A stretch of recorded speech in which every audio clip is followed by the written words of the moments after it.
അസ്സലാമു അലൈക്കും പ്രിയപ്പെട്ട വിദ്യാർത്ഥികളെ, ഇൻഷാ അല്ലാഹ് ഇന്ന് നമ്മൾ നോക്കാൻ പോകുന്നത് ഫിഖഹിലെ ഒന്നാം പാഠത്തിലെ ചോദ്യോത്തരങ്ങളാണ്, അതായത് തദ്രീബാത്ത്. ഇൻഷാ അല്ലാഹ് നമുക്ക് പെട്ടെന്നൊന്ന് ഓടിച്ചു പോട്ടോ. ആദ്യത്തെ ചോദ്യം എന്ന് പറയുന്നത് ഇഖ്തറ സ്വഹീഹ ബിഹാദിഹി, ശരിയായ ഉത്തരം തെരഞ്ഞെടുക്കുക.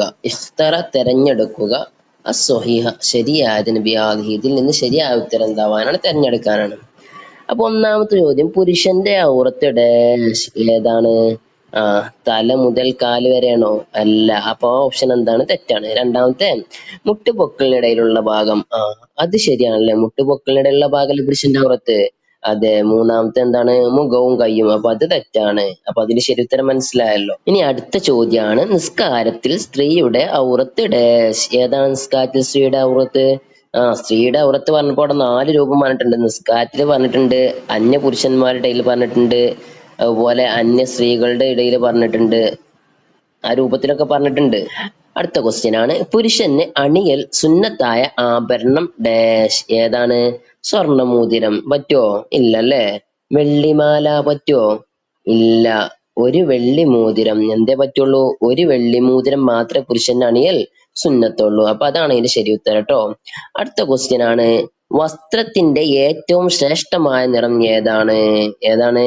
കറുപ്പാണോ? അല്ല. പിന്നെ ഏതാണ്? വെള്ള, ചുവപ്പ്. ഇതിലേതാണ് ശരി ഉത്തരം? വെള്ള. വെള്ള വസ്ത്രമല്ലേ ഏറ്റവും ശ്രേഷ്ഠമായ വസ്ത്രം.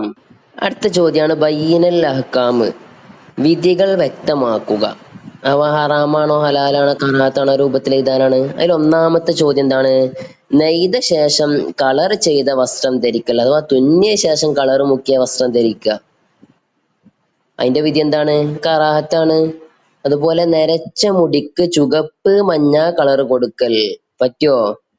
സുന്നത്താണ്. മുടിക്ക് മഞ്ഞയും ചുവപ്പും കളർ കൊടുക്കലാണ് സുന്നത്ത്, നമ്മൾ പഠിച്ചതാണ്. ഇനി അടുത്ത ചോദ്യമാണ് ബയ്യിൻ, അവ വ്യക്തമാക്കാനാണ് ഒന്നാമത്തെ ചോദ്യം. അന്യപുരുഷന് സമീപം സ്ത്രീയുടെ ഔറത്ത് എന്താണ്? അപ്പൊ അന്യപുരുഷന്റെ അടുക്കൽ സ്ത്രീയുടെ ഔറത്ത് എന്താണ്? ശരീരം മുഴുവനും മറക്കണം, അതാണ് സ്ത്രീയുടെ ഔറത്ത് ട്ടോ. ഇനി പുരുഷന്റെ ഔറത്ത് ഏതാണെന്നാണ് ചോദ്യം. ഏതാണ്? മുട്ടുപൊക്കിളിനിടയിലുള്ള സ്ഥലം. പുരുഷന് അണിയൽ ഹറാമായ വസ്തുക്കൾ ഏതൊക്കെയാണ്? പട്ട് വസ്ത്രങ്ങള്, അതുപോലെ സ്വർണം വെള്ളി ആഭരണങ്ങള്. ഇതൊക്കെ നമ്മൾ പാഠം പഠിച്ച സമയത്ത് പഠിച്ചതാട്ടോ. ഇനി ലാസ്റ്റ് ക്വസ്റ്റ്യൻ ആണ്, നിസ്കാരത്തിൽ സ്ത്രീയുടെ ഔറത്ത് ഏതാണ്? നിസ്കാരത്തിലെ സ്ത്രീയുടെ ഔറത്ത് മുഖവും 2 മുൻകൈയും ഒഴികെയുള്ള എല്ലാ ഭാഗങ്ങളും നിസ്കാരത്തിൽ എന്താണ്? സ്ത്രീയുടെ ഔറത്താണ്. ഈ സ്ത്രീയുടെ ഔറത്ത് പഠിക്കുമ്പോൾ അവിടെ ബാക്കി 4 രൂപങ്ങളും പഠിക്കണം ട്ടോ. ഇനി അഞ്ചാമത്തെ ചോദ്യമാണ്, പുരുഷന് നരച്ച മുടിക്ക് മൈലാഞ്ചി ചായം ഇടുന്നതിന്റെ വിധി എന്താണ്? എന്താണ്? സുന്നത്താണ്. ഇതിന്റെ കളർ നമുക്ക് അറിയാലോ അല്ലെ, മൈലാഞ്ചി ചായത്തിന്റെ കളറ് ചുവപ്പ് മഞ്ഞ കൊള്ളൂല്ലേ. അപ്പൊ എന്താണ്? സുന്നത്താണ് ട്ടോ. ഇനി അടുത്ത ചോദ്യമാണ്, അലാമാത്തുൻ ഔ സ്വഹീഹി ഖത്അ, അഥവാ ശരിയോ തെറ്റോ അടയാളപ്പെടുത്തുക. ശരിയാണെങ്കിൽ ശരി അടയാളപ്പെടുത്തുക, തെറ്റാണെങ്കിൽ തെറ്റ് അടയാളപ്പെടുത്തുക. എന്നിട്ട് തെറ്റുള്ളതിന് എന്താക്കും വേണം? ശരിയാക്കി എഴുതും വേണം.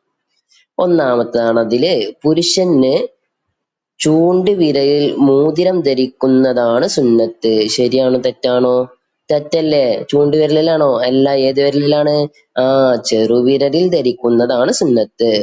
അതിൽ രണ്ടാമത്തെ ചോദ്യമാണ്, പുരുഷന് സ്വർണവും പട്ടും ധരിക്കുന്നത് ഹലാലാണ്. ഹലാല പറഞ്ഞാൽ പറ്റും എന്നാണ്. പറ്റുവോ?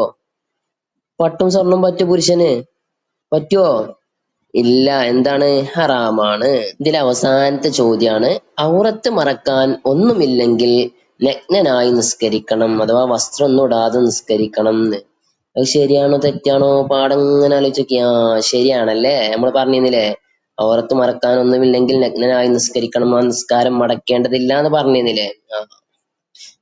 ഇനി ഈ ചാപ്റ്ററിലെ അവസാനത്തെ പ്രവർത്തനമാണ് അൽ അൻഷിദതു തത്ബീഖിയ്യ, പ്രായോഗിക പ്രവർത്തനങ്ങൾ എന്ന് പറയും. ചോദ്യമാണ്, പാൻസ് ധരിക്കുമ്പോൾ ശ്രദ്ധിക്കേണ്ട കാര്യങ്ങളാണ്. എന്തൊക്കെയാണ്? വായിക്കാട്ടോ, ജസ്റ്റ് കേൾക്കുക. ഔറത്ത് മറയുക, പൊക്കിൾ മുതൽ മുട്ടുകാൽ വരെയുള്ള ഭാഗം നിർബന്ധമായും മറച്ചിരിക്കണം. അതാണ് ഒന്നാമത് ശ്രദ്ധിക്കേണ്ട, ഔറത്ത് മറക്കുക എന്നുള്ളത്.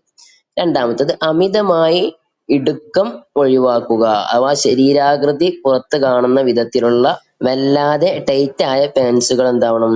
ഒഴിവാക്കണം. മൂന്നാമത്തത്, ഇരുന്ന് വിസർജിക്കുക. അത് പറയാൻ കാരണം എന്താ?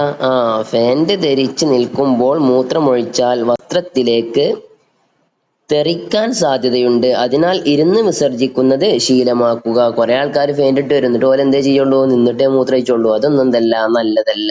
അപ്പൊ ആ കാര്യങ്ങളാണ് ഫാന്റ് ധരിക്കുമ്പോൾ ശ്രദ്ധിക്കേണ്ട കാര്യങ്ങൾ കേട്ടോ, മനസ്സിലാക്കാനാണ്. ഇനി അടുത്തതാണ് വെള്ള വസ്ത്രം ശ്രേഷ്ഠമാണ് എന്നതിനുള്ള കാരണങ്ങൾ എന്തൊക്കെയാണെന്നുള്ളത് നമുക്ക് നോക്കട്ടോ, നോക്കാം. ഒന്ന്, വസ്ത്രങ്ങളിൽ വെച്ച് ഏറ്റവും ഉത്തമമായത് വെള്ള വസ്ത്രമാണെന്ന് നബി തങ്ങൾ നമ്മെ പഠിപ്പിച്ചിട്ടുണ്ട്.